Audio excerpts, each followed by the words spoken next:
Dag sê en welkom by my Jou Pyp kanaal. In vandag se video wys ek vir julle almal hoe om 'n nuwe kloutjie te bou vir 'n bidgoudring. Voel vry om vir die video 'n duim op te wys en sluit gerus aan by my kanaal. Dankie.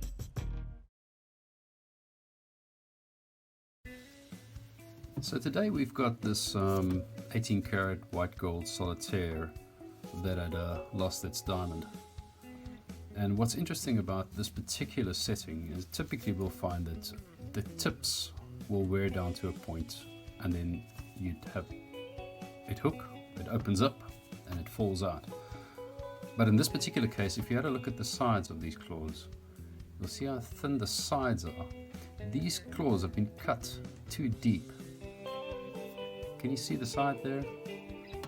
It's literally right on the edge, which means basically that the person who assembled this particular ring bought the wrong setting, and then the setter set the stone into the setting which was too small for it, which meant that they had to cut it to accommodate the stone, which is exactly why probably fabric or something caught onto this, and not because of worn claws but because of weak sides, this diamond came out. So in today's video I'm going to be removing the setting, the whole part that holds the diamond, retaining the shank as it is, remaking the actual setting the appropriate size, and resetting the diamond. The very first thing that I need to establish is, especially not to change the look of the ring, is to measure the existing claws to make sure that we've got an exact replica. And by the look of it, we'll start with 1mm claws. It's a 4-claw setting, so you need pretty chunky claws on these. 1mm it measures, and that's what I'm going to do next. So the very first step is to create the wire. I use 18 karat white gold, I cast it, I roll it through a rolling mill, and I get to the point where we can then anneal it.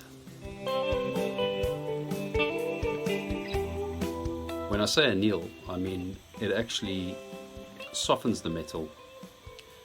When we hammer it, when we work with it, when I put it through a rolling mill, we're compressing it. And what I mean by that is, when you're casting metal, when you're buying a casted product, you actually have a liquid metal that falls into a solid shape from one point to the next, and that's where it ends. What we do is, by going through the process of rolling it and hand working it and hammering it, you typically find that the metal is much harder. It's far more compressed, which gives you much longer wear on the ring, as well as, and it's handmade at the end of the day, so it's a better product.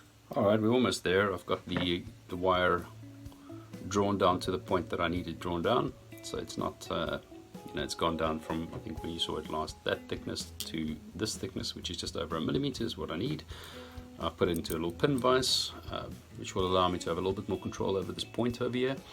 I'm now going to file a taper on top of this so that we can put it through a draw plate this way, pull it, and create a round wire of 1mm. Just to explain what a draw plate is, this is a large version of it.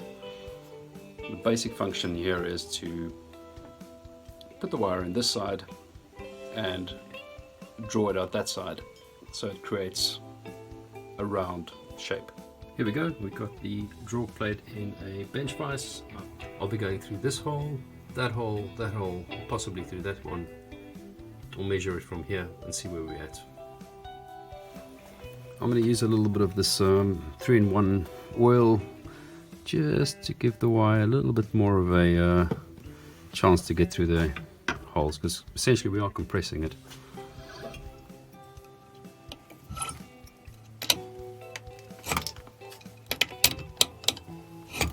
Alright, let's measure.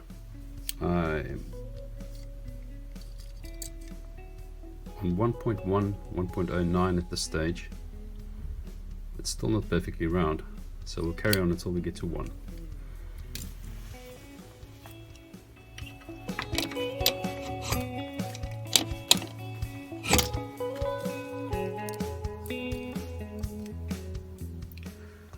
.03 is pretty good.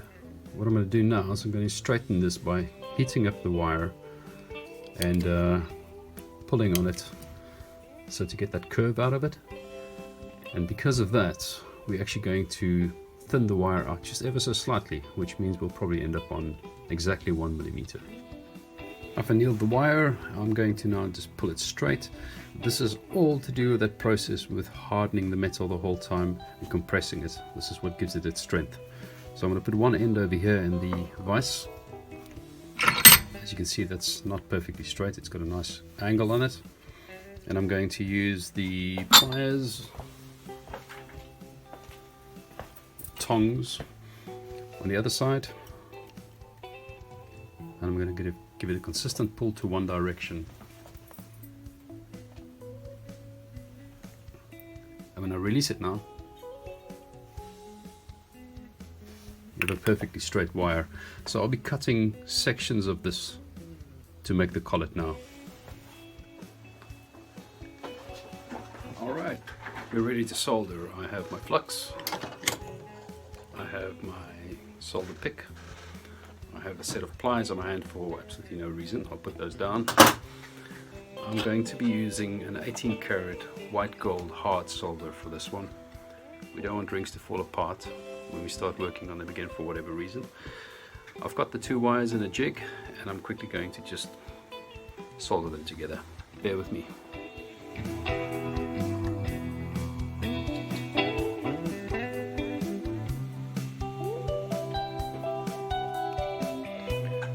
That's it. Alright, this is quite a rough pre-soldered look, but this is what the setting looks like.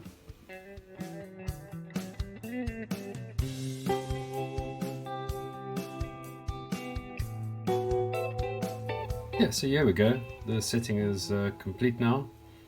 The angle is slightly wider, which will accommodate the bigger stone. The next step is I'm going to remove this setting from the ring and resolder that one back into the shank position.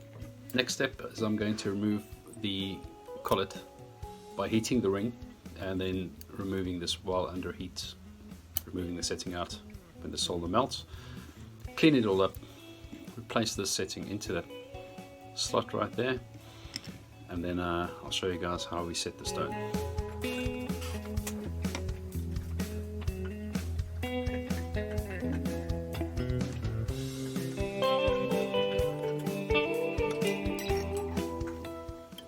Here we go.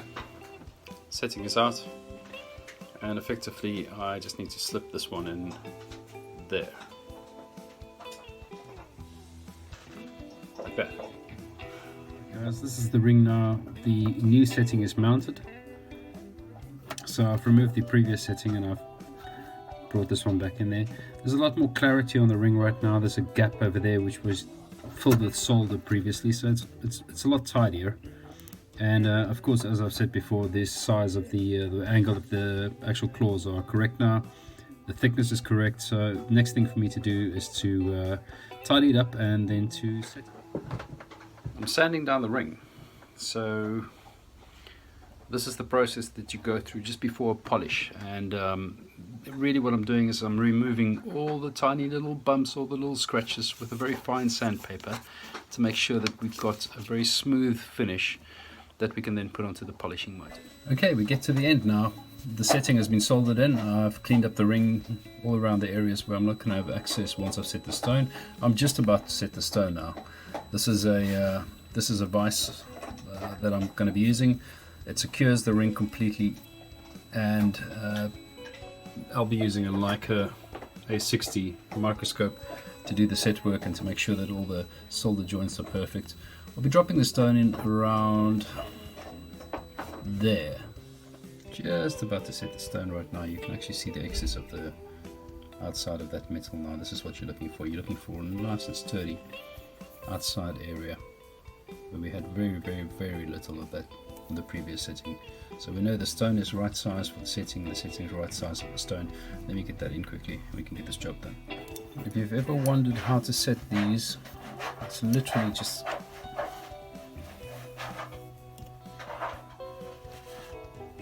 pair of pliers.